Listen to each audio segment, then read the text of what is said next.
Iedomājieties, 1973. gads Sony TC 755 trīsmotornieks ar iespēju uzlikt lielās spoles, kas izskatās tad šādi. Skats vispār iespaidīgs, vai ne? Un vēl, kas ir milzīgs plušs tam aparātam, tas ir aizvērtais trakts, ir 2 piespēdēji rullīši.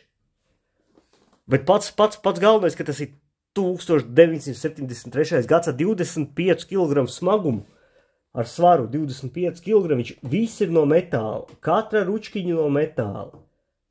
Visi no metāla, tas ir tanks. Skaņu es jums nenodošu noteikti vidžikā, bet es domāju, ka jūs jutīsiet, kad skan viņš labi.